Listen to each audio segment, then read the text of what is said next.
বসন্তকাল পড়া মানে আমাদের কাছে ফুল ফোটে। একদিন 3, 4, 5, 6, 7, 8টা গাছে টবের গাছ তবু কত বড় হয়েছে।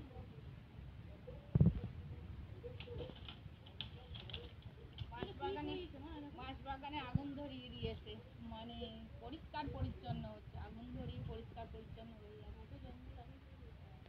এটা কি নিয়েছে হাঁড়িতে?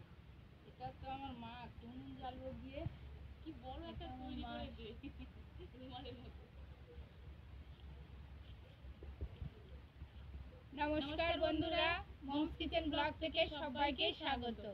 বন্ধুরা, দাদার বার্থডে তো চলেই গেছে, অন্তত 1 সপ্তাহ হয়ে গেছে, কিন্তু কোনো মেম্বার ঠিকঠাক বাড়িতে নেই। যে কার জন্য যে একটা রেসিপি রান্না করব আর আপনাদের সাথে শেয়ার করার জন্য মন তো একদম উদ্বেগ হয়ে আছে, কিন্তু কিছু করার নেই।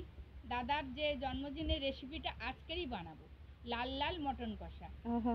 লাল লাল মটন কষা কিভাবে বানাবো সেটা জানতে হলে, দেখতে হলে পুরো পর্বটাই জুড়ে আমার সাথে থাকতে হবে। আশা করি খুবই ভালো লাগবে।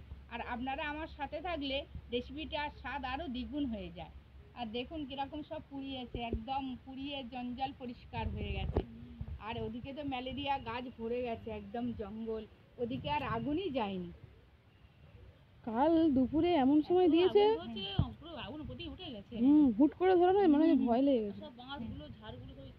চরবর চরবর করে ফাটছে। একদিক থেকে ভালো না, একদিক থেকে খুব ভালো, পুড়িয়ে দিলে সব জঞ্জাল পরিষ্কার হয়ে গেল, একদিক থেকে খুব ভালো। কাঁচা পাতাগুলো ঠিক পড়েনি, কাঁচা পাতাগুলো পড়েনি, কিন্তু ঝলসে গেছে। বন্ধুরা, রান্নাঘরে তো সব গুছিয়ে নিয়ে চলে এসেছি। এবার কিভাবে বানাবো সেই প্রসেস জানতে হলে আমার সাথে পুরো পর্বটাই জুড়ে কিন্তু থাকতে লাগবে। হ্যাঁ, ভাতের চাল বেশি নিই, লবণীয় জিনিস হচ্ছে একটা। বাবা তো টিফিনই খায়নি। বার্থডের লোককে নিয়ে আসতে পারতে গো সঙ্গে করে।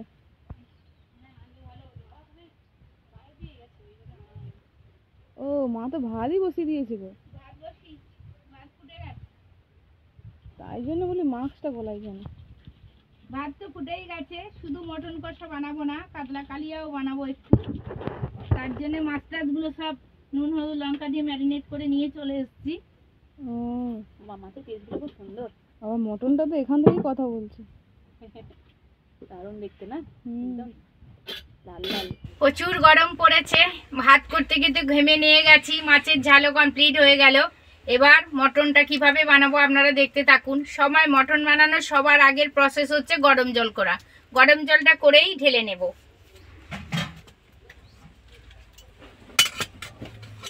গরম জল তো হয়েই গেছে, এবার একটা জায়গাতে ঢেলে নিচ্ছি।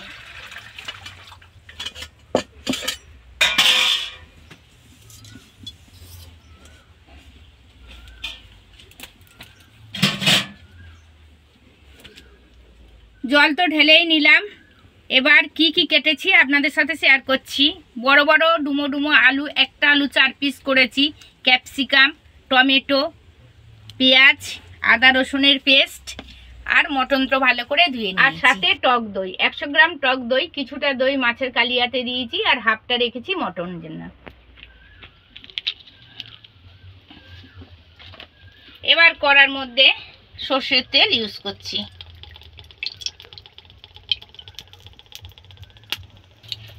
তেলের মধ্যে সামান্য একটু লবণ ছড়িয়ে দিলাম। তেলটা গরম হয়ে গেছে, এবার আলুর টুকরোগুলো তেলের মধ্যে উঠিয়ে দিচ্ছি।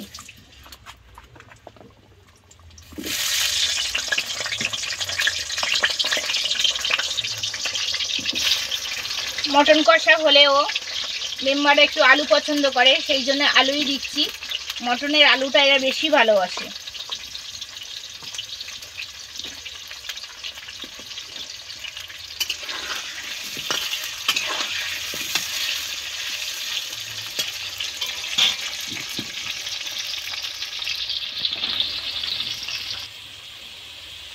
আলুগুলো তো মোটামুটি ডিপ ফ্রাই করে ভাজা হয়ে গেছে, আলুর গাগুলো কেমন কুচকে কুচকে গেছে।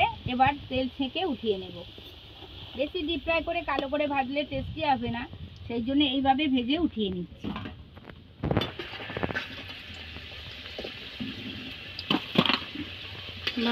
দারুণ লাগছে। ভালো হয়েছে ভাজা? এই ভাজাটা বেশি মটন কষাতে টেস্টি হবে। মনে হচ্ছে মটন বিরিয়ানি, মটন আলু, সরি আলু। আলু। এবার তেলের মধ্যে দুটো শুকনো লঙ্কা, দুটো তেজপাতার টুকরো দিয়ে দিচ্ছি।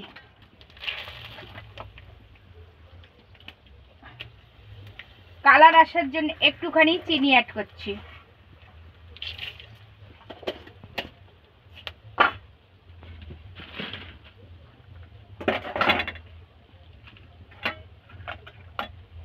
শুকনো লঙ্কা তেজপাতা তো লাল লাল হয়ে গেছে, চিনিটাও বেশ কালার এসছে। এবার ক্যাপসিকাম, টমেটো, পেঁয়াজ কুচিটা তেলের মধ্যে উঠিয়ে দিচ্ছি।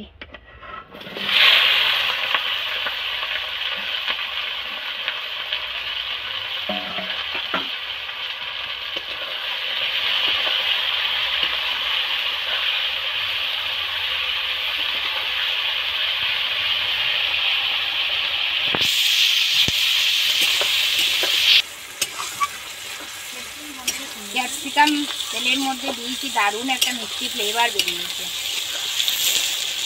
পেঁয়াজ, ক্যাপসিকাম, টমেটো সব সব করে ভাজা হয়ে গেছে। এবার এই তেলের মধ্যে আদা রসুনের পেস্টটা দিয়ে দেবো।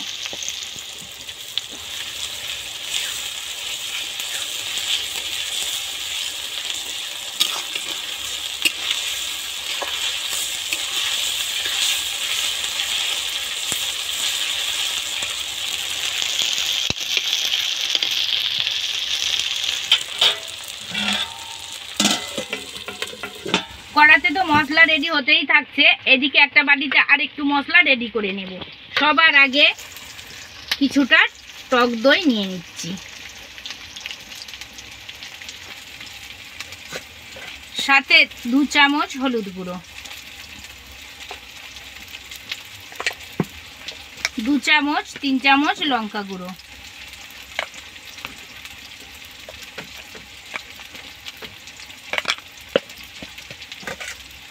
2 চামচের মতো ধনে গুঁড়ো। এবার সামান্য এতে একটু জল দিয়ে দেব।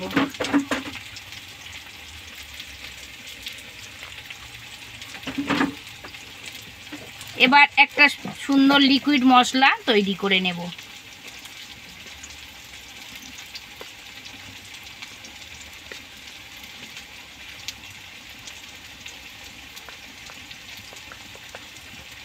এই লিকুইড মশলাটা বানিয়ে যদি ওই তেলের মধ্যে দেওয়া যায় তাহলে বেশ একটা টেস্টি গ্রেভি তৈরি হবে। আর যদি শুকনো দিতাম তাহলে কিন্তু পুড়ে যেত, অত টেস্টি হতো না। কমপ্লিট তো হয়েই গেল। এবার এই তেলের মধ্যে উঠিয়ে দেব।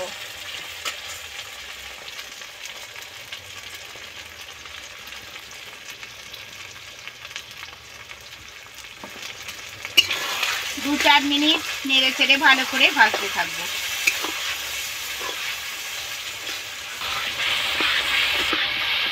এটা যত ভালো করে ধরে ধরে ভাজবো তবে এই মটনের টেস্ট আসবে, সেই জন্য এই গ্রেভিটাই আস্তে আস্তে ধরে ধরে ভালো করে ভাজতে থাকছি।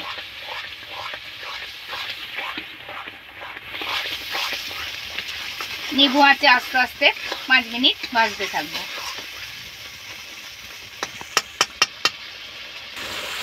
5-7 মিনিট মশলা দিয়ে তো ভালো করে নেড়ে চেড়ে ভাজতে থাকছি। আর এই যে তেলটা উপরে বুজবুজ বুজবুজ করছে, এবার মশলা পুরো কমপ্লিট হয়ে গেছে। এবার এর মধ্যে মাংসের টুকরোগুলো, ধোয়া মাংসের টুকরোগুলো উঠিয়ে দেব।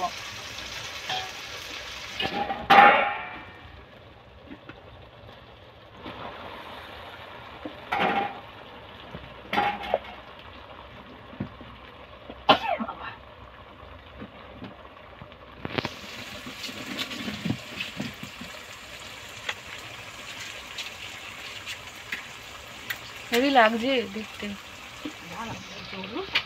না না দেখতে হেভি লাগছে।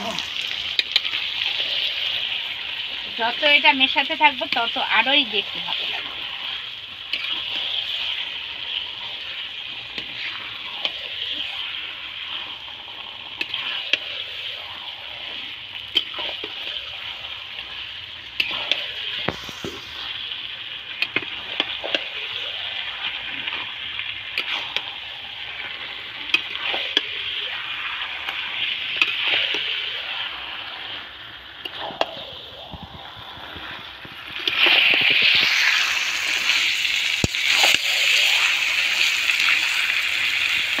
আস্তে 10 মিনিট ধরে কষতে থাকবো। কষে কষে একদম সুন্দর করে যখন কষা হয়ে যাবে তখন গরম জল দেব। আবার ফিরে আসবো আপনাদের সাথে। প্লিজ বন্ধুরা কোথাও যাবেন না। এখন 10 মিনিট মাংস তো ধরে ধরে কষে নিলাম। দারুণ কষা হয়েছে দেখুন। তো মুখ দেখে মনে হচ্ছে ভালো। দারুণ কষা হয়েছে। এবার এর মধ্যে একটা সুপারি দিয়ে দিলাম। কষা কমপ্লিট হয়ে গেছে, এবার জল দিয়ে দেব।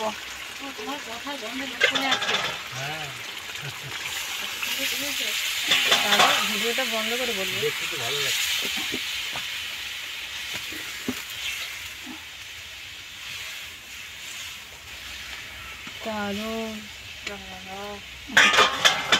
এবার নিবু আছে আধা ঘন্টা 1 ঘন্টাও চুপচাপ বসানো থাকবে উনুনে।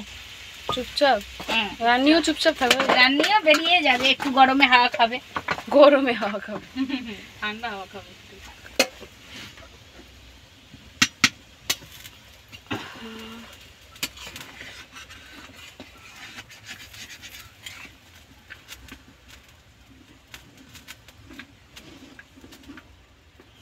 দেখে মনে হচ্ছে কোয়াটা নিয়ে পাড়ে চলে যায়। তুমি আর ওলি কারণ নেব না। আমাকে রাখতে হবে সঙ্গে। যদি টেস্ট হয় তাহলে আর কাউকে ডাকবো না, সোজা এখানে। অবশ্যই হবে, যা করেছে মা।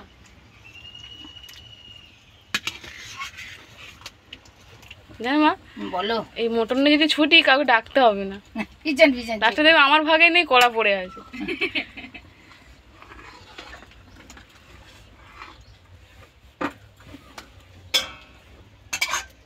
যা গরম পড়েছে, রান্নি খায় না। রান্নির অবস্থা দেখুন।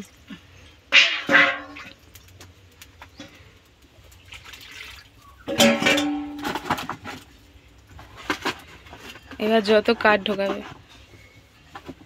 গপ গপ করে ফুটবে। অবশ্যই ফুটে গেলে আলু দিয়ে তারপর নেবো। জল তো 10 মিনিট টকবক করে ফুটিয়ে নিলাম। এবার ভাজা আলুটা এর মধ্যে দিয়ে দেব। বাবা, ঝোল কমে তারা এই কালার দেখো। কালার কালার তো এসছে, যখন কমপ্লিট হবে তারও মানে আরো গেট আপ চেঞ্জ হয়ে যাবে।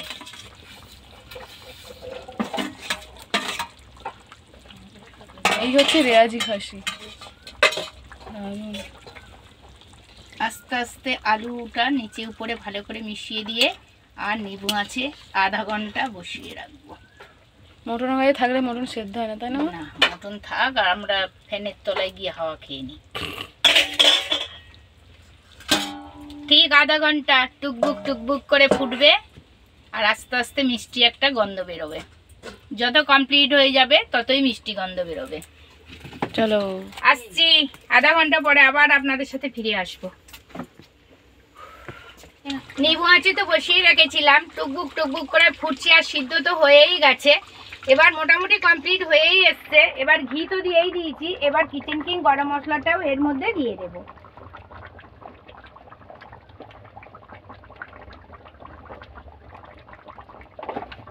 দেখতে তো দারুণ হয়েছে। দেখতে দারুণ হয়েছে। আমি যেভাবে বানালাম বন্ধুদের বলছি, প্লিজ বন্ধুরা সেইভাবে বানাবেন, দেখবেন। মটন কোনোদিন ম্যারিনেট করে বানানোর আগে মশলাটা রেডি করে তারপর মটন দেবেন, দেখবেন কত সুন্দর রেসিপিটা বানানো যাবে।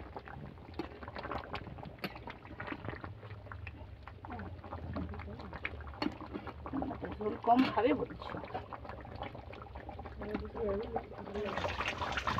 কমপ্লিট হয়ে গেছে, এবার নামিয়ে নেব।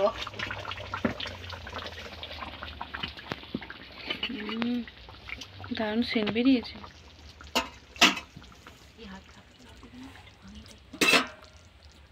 নিবু আছে লাল লাল মটন কষা আপনাদের সাথে তো শেয়ার করলাম। যেভাবে বানালাম প্লিজ বন্ধুরা সেইভাবে বানিয়ে আমাকে কমেন্ট করতে ভুলবেন না।